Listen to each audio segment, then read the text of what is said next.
আপনার মানে শনিদেবকে প্রসন্ন করতে গেলে কি করেন, এর আগের প্রোগ্রামে বললাম শনিদেবকে প্রসন্ন করলে কি করবে, আজকেও বলছি শনিদেবকে প্রসন্ন করতে গেলে কি করবে।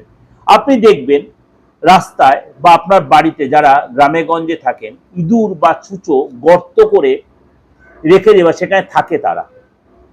শনি মঙ্গলবার কি করবেন, সেইখানে জল দেবেন না, সেখানে গিয়ে লাড্ডু রেখে আসবেন, মিষ্ট কোনো জিনিস রেখে আসবেন ওই ওই গর্তে গিয়ে।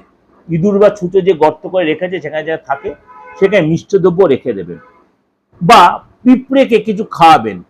শনিবার অশ্বত্থ গাছের গোড়ায় আপনি জলের মধ্যে হোক বা দুধের মধ্যে কোনো বাতাসা গুলে অশ্বত্থ গাছের গোড়ায় ঢেলে আসুন, সেই যে মিষ্ট জলটা পিঁপড়ে যে খাবে অবশ্যই সেটা আপনার জন্য ভালো হবে। আর পিঁপড়েকে কোনোদিনও মারবে না। যাদের বাচ্চাতে বা হাতে শনির দোষ রয়েছে বা শনির ডিস্টার্ব রয়েছে, ফুলো পিঁপড়ে মারবেন না। প্রতিষ্ঠিত মায়ের মন্দিরে যদি পারেন বা কোনো বাড়ির ঠাকুর অর্থাৎ শনি মন্দিরে গিয়ে রূপোর ছাতা, ওই যে উপরে যে ছাতা একটু দিয়ে আসুন, আপনার সাধ্য মতো দিয়ে আসুন।